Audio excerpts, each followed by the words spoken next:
Good evening, everyone. Myself, Dr. Rimi Singla, Director Radiance Hospital, Director Singla Mediclinic. आज मैं आपसे live हुई हूँ एक ऐसे विषय को लेके जिसके लिए हर किसी के मन में बहुत सारे सवाल होते हैं कि इसके लिए हमारे पास क्या एक सही तरीके का इलाज है और उसके लिए क्या बेटर हम कर सकते हैं। तो ये मैंने लाइव सेशन अपना कल के लिए कल मैंने फेसबुक पे डाल दिया था, जिसके थ्रू हमें बहुत सारे क्वेश्चंस आए हैं आज, जिनका मैं आंसर और अपने लिए मैंने कुछ तैयार किया हुआ है वो मैं आपसे कुछ शेयर करना चाहूँगी। आज के डेट में being an infertility and IVF specialist, मेरे पास रोज के ऐसे कुछ कपल्स आते हैं जिनका आईवीएफ जो है 2 बार फेल हो चुका है, 3 बार फेल हो चुका है या फिर 6 बार फेल हो चुका है। बहुत सारे पेशेंट्स आते हैं और उनके मन में ऐसे एक अजीबोगरीब सवाल होते हैं कि ma'am what better we can do in this cycle. तो आज का जो मेरा एक ये जो लाइव शो है, जो मेरा इसमें जो मैं मेन डिस्कस करना चाहूँगी in related to recurrent miscarriages, recurrent miscarriages को लेकर के what better we can do और क्या बेटर फैसिलिटीज़ हैं जो मेरे सेंटर पे हैं, जो मैं आपसे आज डिस्कस करना चाहूँगी। अगर हम बात करें आजकल का जो टाइम है जिसमें आर्टिफिशियल इंटेलिजेंस बहुत बढ़ रहा है, जिसमें इम्यूनोथेरेपी बहुत बढ़ रही है, जिसमें इम्यूनोलॉजी बहुत बढ़ रही है, तो in related to the recurrent failures जब वो पेशेंट हमारे पास आता है तो उसका माइंड सेट क्या होता है वो एक डॉक्टर ही जान पाता है कि हाउ दे आर फीलिंग। और ऐसा नहीं होता कि अगर किसी पेशेंट का कोई आईवीएफ फेल होता है या उसका कुछ मिसकैरेज होता है तो उसके डॉक्टर को उस चीज़ के लिए महसूस नहीं होता। Being a gynaecologist, being a infertility specialist, मैं अपना तजुर्बा आपसे डिस्कस करना चाहूँगी कि हमारा भी मन खराब होता है और उसमें हम लोग ये डिस्कस करना चाहते हैं कि इस पेशेंट के लिए हम इससे ज़्यादा अब बेटर हम क्या कर पाएंगे। तो उसके लिए हम कुछ ऑप्शंस देते हैं पेशेंट को कि आप ये ऑप्शंस जो है अपनी नेक्स्ट साइकिल में इसको अपनाइए और इसके साथ आगे अपना नेक्स्ट जो आईवीएफ साइकिल है वो कराइए। अब जैसे मेरे पास ये क्वेश्चन आया हुआ है कि मैम मेरी शादी को 17 साल हो चुके हैं और 17 साल में पिछले 10 साल पहले मैंने अपना 2 बार आईवीएफ कराया था, लेकिन मेरा दोनों बार जो आईवीएफ है वो मेरा फेल हो गया, तो अब मैं क्या कर सकती हूँ। तो देखो सरिता पेशेंट का नाम है।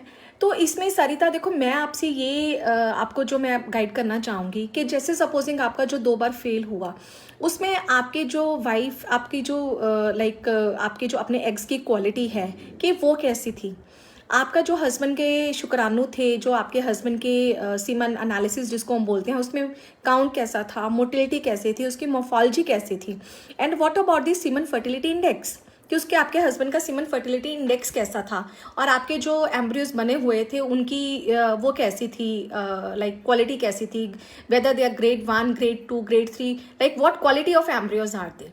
अगर हम ये सब चीज़ें जाने कि हाँ हमारे जो एम्ब्रियोज थे that are grade 1 but still ICSI हमारा सक्सेसफुल हुआ but still we are not able to conceive, तो what could be the cause. तो इट मीन्स ये है कि आपका कहीं ना कहीं पे इम्प्लांटेशन फेलियर हुआ है, जो आपका एंडोमेट्रियम है, जो आपका बेड है जहाँ पे हमने एम्ब्रियोज रखने होते हैं, जाके जहाँ पे हमने बच्चा बना के रखना होता है, कि उसमें कहीं ना कहीं पे कोई ना कोई कमी है। तो उसके लिए जो आजकल के टाइम में अब what we can discuss is the immunology. अब इम्यूनोलॉजी में हम लोग कुछ वाइफ के कुछ सेल्स कराते हैं, चेक कराते हैं, जिनको हम ल्यूकोसाइट पैनल बोलते हैं कि उसमें CD4 काउंट कैसा है, उसमें CD8 काउंट कैसा है। There are lot of things that we can discuss in that test. उसके बाद मैं पेशेंट के साथ बैठ करके एक बात करती हूँ जो आजकल के टाइम में जिसको हम बोलते हैं LIT therapy. LIT basically that is a lymphocyte immunisation therapy, जो कि बहुत कम लोगों को पता है कि ये क्या है। इसमें हम क्या करते हैं, हम हस्बैंड का सैंपल लेते हैं, हस्बैंड का सैंपल लेकर के उसमें हम जो ल्यूकोसाइट्स हैं उनको हम विड्रॉ कर लेते हैं। फिर उसके बाद उसमें से कुछ amount 0.1 ml, less than 0.1 ml around हम जो वाइफ है उसकी स्किन में हम इंजेक्ट करते हैं। तो इसको बेसिकली जब इंजेक्ट करते हैं तो ये होता है कि जो पैटर्नल रिजेक्शन फैक्टर जो है that is going to be decreased, और जो आपके कुछ हद तक जो आपके चांसेस हैं फॉर रिकरेंट मिसकैरेजेस के दैट कुड बी इंक्रीज्ड। इसके अलावा हमारे पास थेरेपी है, इंट्रालिपिड्स के इंजेक्शंस हम लोग दे सकते हैं, जो बॉटल में छोटे से इंजेक्शंस होते हैं वो हम लोग देते हैं। एल्ब्यूमिन के इंजेक्शंस हम दे सकते हैं। ये तो PRP is now it is becoming today's like very common that we are giving to almost every patient who have come with the failure of IVF. So these new techniques, they can come discuss at my clinic and my hospital, Radiance Hospital. So we can discuss like these are some new techniques that we can discuss. इसके बाद अब second question मेरे पास आया हुआ है, ma'am मेरे husband के शुक्राणु नहीं हैं, लेकिन हमने फिर भी इक्सी कराया, हमने 2 बार इक्सी कराया, लेकिन इक्सी हमारा सक्सेसफुल नहीं हुआ। लेकिन अब हम थर्ड अगर अटेम्प्ट लेंगे इक्सी का, तो लेकिन फिर भी हम ये चाहते हैं कि जो शुक्राणु है वो मेरे हस्बैंड के ही हों। तो इसके लिए आपके पास क्या नई तकनीक है? इसके लिए हमारे पास मधु, हमारे पास जो नई तकनीक है that is bone marrow stem cells.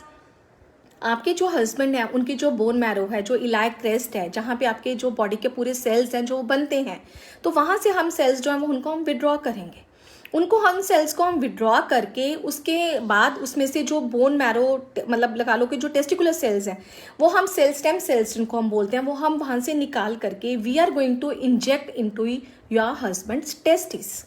तो उसके बाद हम 3 महीने के लिए उन पेशेंट को छोड़ देते हैं कि उसके जो टेस्टिस हैं उसमें से अपने आप जो स्टेम सेल्स बनने की जो स्पर्म्स बनने की जो टेक्निक है वो शुरू हो सके।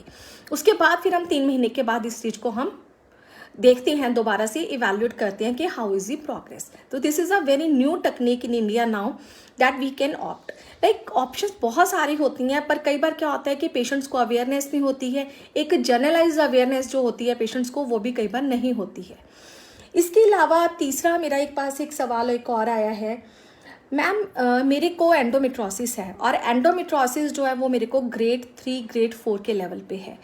IVF में 3-4 बार मैं करा चुकी हूँ, फिर भी मेरा सक्सेसफुल नहीं हो रहा, तो मेरा क्या रीज़न हो सकता है?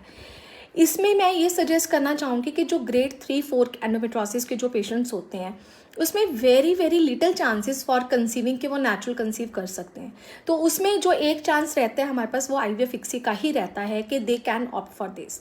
बट इंस्टेड ऑफ इट अगर इसमें भी उनका सक्सेसफुल नहीं रहा है तो उसमें we have to look for the egg quality.